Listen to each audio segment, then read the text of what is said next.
Hello दोस्तों, कैसे हो? कैसी चल रही पढ़ाई? क्या कुछ चल रहा है पढ़ाई में? आज हम देखेंगे 50 क्वेश्चन, वे क्वेश्चन जो हर बार पेपर में आने की पूरी पूरी चांस है। और ये क्लास सिर्फ 15 मिनट की रहने वाली है। जितना हो सके ध्यान से देखना, और क्लास में वो सिर्फ वो पढ़ेंगे जो पेपर में आने की पूरी पूरी चांस है और पेपर में आया भी है। चलिए क्लास को शुरू करते हैं। एनिलिड एनिलिडा ग्रुप में मुख्यतः कौन कौन से जंतु आते हैं? जो एनिलिडा ग्रुप होता है उसमें जो जंतु आते हैं वे कौन कौन से होते हैं? जोक और कैचवा। जो जोक और कैचवा होते हैं वो एनिलिडा ग्रुप में आते हैं। अगला है ऑर्थोपोडा ग्रुप में कौन कौन से जंतु आते हैं? वो देखो तो कौन कौन से आते हैं? तेलचट्टा, मच्छर, कटहल और मक्खी। ये किस में आते हैं?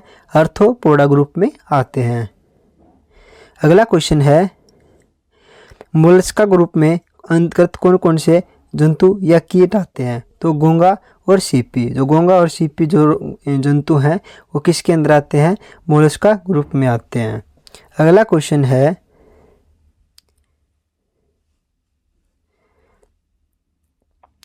इकाइनो मेटा संघ के अंतर्गत मुख्यतः कौन कौन से जंतु आते हैं? जो कौन कौन से जंतु आते हैं? तारा और मछली। जो तारा मछली होती है वो और ब्रिटल स्टार, ये दोनों आते हैं किसके अंतर्गत? इकाइनो ड्रमेटा संघ के अंदर है। ठीक है। अगला क्वेश्चन है मनुष्य का पाचन क्रिया कहाँ से आरंभ होता है? जब मनुष्य खाना खाता है, जब मुंह से वो पचाना शुरू करता है तो उसका पाचन कार्य है वो मुख से ही शुरू हो जाता है।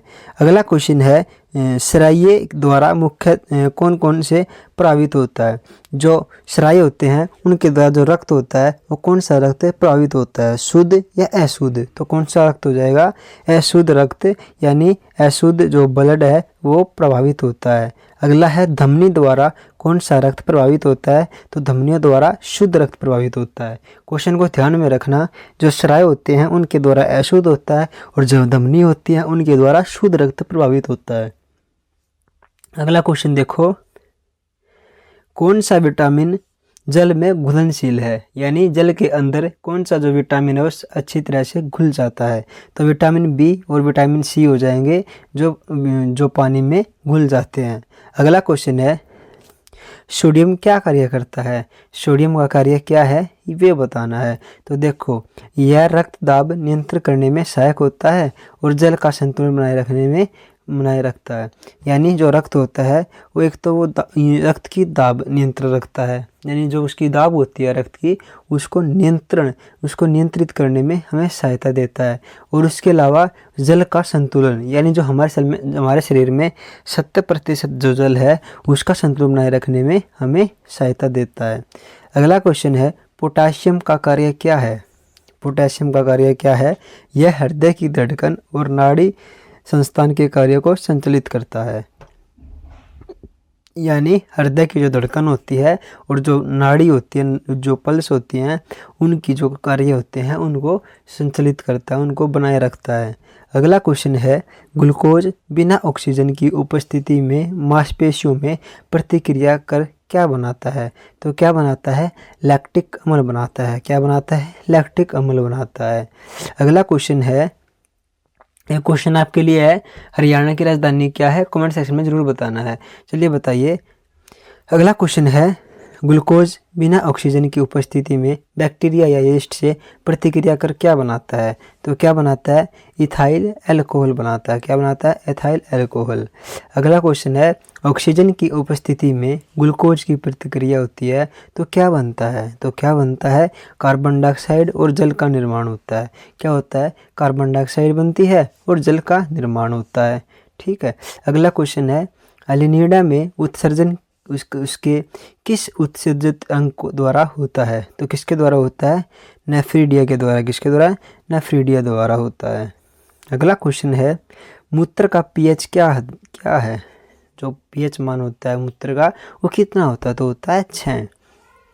अगला क्वेश्चन है बाह्य स्त्रवी एवं अंतर स्त्रवी दोनों प्रकार के किस ग्रंथि में होती हैं? तो कहाँ पे होती है ग्रंथि? अग्नाशय में होती है। कहाँ होती है? अग्नाशय में होती है। अगला है पीयूष ग्रंथि और पिट्यूटरी ग्रंथि को अन्य किस नाम से जाना जाता है? जो पीयूष ग्रंथि होती है और जो पिट्यूटरी ग्रंथि होती है, इनका एक अलग नाम और होता है। वो क्या होता है मास्टर ग्रंथि। कौन सा? मास्टर ग्रंथि। अगला क्वेश्चन है, स्प्रिंग को अपनी सामान्यत लंबाई पर वापस लौटने के लिए लगने वाला बल क्या कहलाता है? तो कौन सा बल होता है? जैसे स्प्रिंग होता है, स्प्रिंग को हम खींचते हैं, जब वो वापस चला जाता है तो वो कौन सा बल लगता है? तो कौन सा होता है? प्रत्यानयन बल। कौन सा? प्रत्यानयन बल होता है। पौधों के लिए सबसे अच्छा उर्वरक कौन सा है? तो कौन सा हो जाएगा पौधों के लिए? कंपोस्ट। जो कंपोस्ट उर्वरक है वो पौधों के लिए सबसे अच्छा है। आगे है, पेट्रोलियम किस प्रकार की चट्टानों में पाया जाता है? तो आच्छादित जो चट्टान होती हैं उनमें क्या पाया जाता है? पेट्रोलियम पाया जाता है। अगला क्वेश्चन है, गुब्बारों को उड़ाने के लिए काम में लाई जाने वाली गैस कौन सी है? तो कौन सी गैस हो जाएगी? Helium gas. अगला क्वेश्चन है, डीडीटी का उपयोग किस रूप से किया जाता है? तो किस रूप से? कीटनाशी के रूप में किया जाता है। आगे है, एथनॉल के अत्यधिक सेवन से कौन सा अंग प्रभावित होता है? तो कौन सा होता है? यकृत। अगला क्वेश्चन है, सभी अम्लों में अनिवार्य रूप से पाया जाने वाला पदार्थ क्या है? तो क्या है? हाइड्रोजन। जो जो सभी अम्लों में अनिवार्य रूप से पाया जाता है वो पदार्थ कौन सा होता है? वो होता है हाइड्रोजन होता है। अगला क्वेश्चन है, आग लगने तथा फैलने की सबसे कम संभावना किस वस्त्र से होती है? तो सूती वस्त्र से सबसे कम संभावना होती है। अगला क्वेश्चन है, लोहे का सबसे महत्वपूर्ण स्रोत कौन सा है? तो कौन सा है? हरी सब्जियां। हरी सब्जियों में सबसे ज़्यादा लोहे की मात्रा पाई जाती है। अगला क्वेश्चन है, गैसोलीन को किसके साथ मिश्रण करके गैसोहोल बनाया जाता है? तो किसके साथ बनाया जाता है मिश्रण करके? एथाइल और अल्कोहल को मिलाने पर क्या बना जाता है? गैसोलीन किसके साथ मिश्रण करके? तो गैसोहोल बनाया जाता है। क्या बनाया जाता है? गैसोहोल बनाया जाता है। अगला क्वेश्चन है, तत्कालीन ऊर्जा शक्ति के लिए धोखों को कौन सा पदार्थ दिया जाता है? तो कौन सा पदार्थ किया जाता है? ग्लूकोज दिया जाता है। कौन सा? ग्लूकोज। अगला क्वेश्चन है, मानव जाति के लिए ओजोन परत क्यों महत्वपूर्ण है? क्योंकि पराबैंगनी किरणों को रोकने के लिए एक रक्षा आवरण बनाती है। यानी जो सूर्य से जो ज़्यादा हैवी किरणें आती हैं उनको रोकने का कार्य ओजोन परत का ही होता है। अगला क्वेश्चन है, आंत्रज्वर यानी के लिए टाइफाइड के लिए सामान्यतः उपयोग की जाने वाली औषधि कौन सी है? तो कौन सी है? क्लोरोमाइसिटिन। कौन सी होती है? क्लोरोमाइसिटिन होती है। ठीक है। अगला क्वेश्चन है, गैस की लो की सबसे गर्म हिस्से को क्या कहते हैं? तो क्या कहते हैं? ज्योतिहीन नक्षत्र। क्या कहते हैं? ज्योतिहीन नक्षत्र कहते हैं। अगला क्वेश्चन है, सोने का शुद्ध रूप कितने कैरेट का होता है? तो कितने कैरेट का होता है? 24 कैरेट का होता है। अगला है, सिनेबार किसका आयशक है? तो सिनेबार पायरे का आयशक है और पायरे का जो सिंबल है वो Hg है। आगे है, शरीर का ताप का नियंत्रण किसके द्वारा होता है? तो किसके द्वारा होता है? हाइपोथैलेमस के द्वारा होता है। यानी शरीर का जो तापमान होता है उसका जो नियंत्रण करता है, उसको जो बनाए रखता है कौन होता है? हाइपोथैलेमस होता है। लाल अस्थि मज्जा में किसका निर्माण होता है? तो लाल रक्त कणिकाओं का होता है। जो लाल रक्त कणिका यानी RBC रेड ब्लड सेल होती है जो उनका निर्माण होता है। आगे क्वेश्चन है, कशेरुक दंड में कितनी हड्डियां होती हैं? तो कितनी होती हैं? 33 हड्डियां होती हैं। अगला क्वेश्चन है, BCG का पूर्ण नाम क्या है? तो बैसिलिल कैलमेट ग्यूरिन। क्या हो जाएगा? बैसिलियस कैलमेट और ग्यूरिन इसका पूरा नाम हो जाएगा किसका? BCG का। अगला क्वेश्चन है, एथलीट फुट नामक रोग किससे होती है? तो कवक द्वारा होता है। किसके द्वारा होता है? कवक के द्वारा। जो एथलीट फुट नामक रोग होता है किसके द्वारा होता है? कवक के द्वारा होता है। अगला क्वेश्चन है, दमा अस्थमा नामक रोग किससे होता है? तो किससे होता है? कवक द्वारा होता है। अस्थमा जो रोग होता है किसके द्वारा होता है? कवक द्वारा होता है। अगला क्वेश्चन है,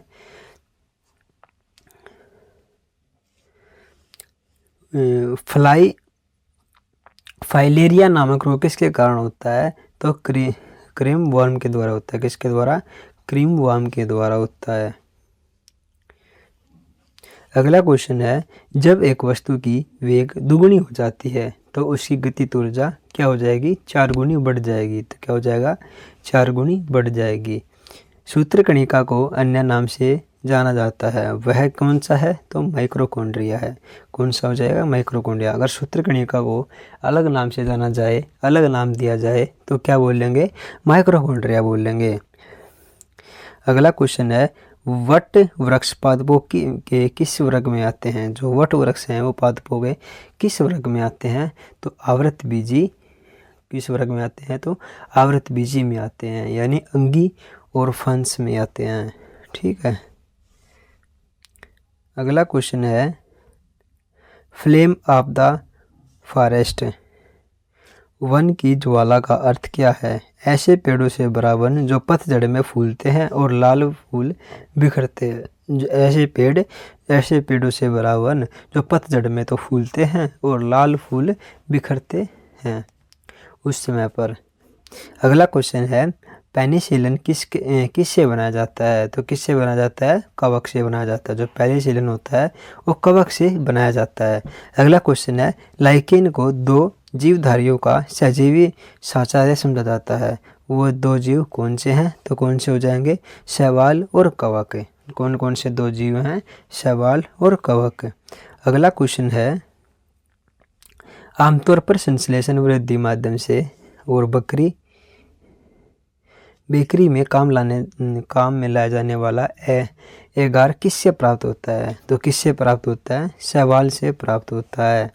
अगला क्वेश्चन है, लौंग किससे प्राप्त होती है? जो लौंग होती है वो पुष्पकली से प्राप्त होती है। अगला क्वेश्चन है, अनशन या उपवास की लंबी अवधि के दौरान शरीर में अर्शक्रावरीय प्रवृत्ति से पक्षा और शर्करा, ग्लूकोज या मधुजन लाइकोजन बनाने की विधि को क्या नाम दिया गया है? तो क्या दिया गया है? ग्लूकोजनन। क्या नाम दिया गया है? ग्लूकोजनन नाम दिया गया है। आगे क्वेश्चन है और लास्ट क्वेश्चन है, सभी जीवधारियों में पाया जाने वाला कौन सा यौगिक है जिसमें भरपूर मात्रा में फास्फोरस पाया जाता है? ऐसा कौन सा जो जीवधारी है उसमें यौगिक है जिसमें भरपूर मात्रा में फास्फोरस पाया जाता है? तो कौन सा जो यौगिक है वो है न्यूक्लिक अम्ल। कौन सा? न्यूक्लिक जो अम्ल है उसमें भरपूर मात्रा में फास्फोरस पाया जाता है। दोस्तों कैसी लगी आपको क्लास? कमेंट सेक्शन में जरूर बताइएगा। और इससे पहले जो क्वेश्चन हो चुके हैं, इससे पहले 750 क्वेश्चन हो चुके हैं, आज 800 क्वेश्चन कंप्लीट हो चुके हैं। क्या आपने सभी क्वेश्चन देखे हैं? ये वो क्वेश्चन है जो हर बार पेपर में आने के पूरे चांस हैं। आप इन क्वेश्चन को मिस कर रहे हो अगर यदि आप क्लास नहीं ले रहे हो। तो मैं चाहता हूं कि आप डेली क्लास लो। 15 मिनट की क्लास है, ज़्यादा नहीं है। अगर आप दिन में 5-10 मिनट भी फ्री हो तो आप क्लास को ज़रूर देखो। 2x करके देख लो। अगर ज़्यादा टाइम नहीं मिलता तो एक बार क्लास को ज़रूर देखा करो। ये वो क्वेश्चन है जो हर बार पेपर में आते हैं और आप उनके क्वेश्चन को पेपर में देख के पागल हो जाते हो। ये वो क्वेश्चन है। ऐसे ही क्वेश्चन को देखते रहो। 15 मिनट निकाल लो, ज़्यादा नहीं करता। 10-15 मिनट निकाल लो दिन में, वही बहुत है। डेली 50 क्वेश्चन की सीरीज रहेगी। ये वो क्वेश्चन रहेंगे जो आपको पोस्ट पेपर में हेल्प करेंगे। बस इतना इस वीडियो में। कल मिलूँगा एक अच्छे और बेहतरीन क्वेश्चन के साथ।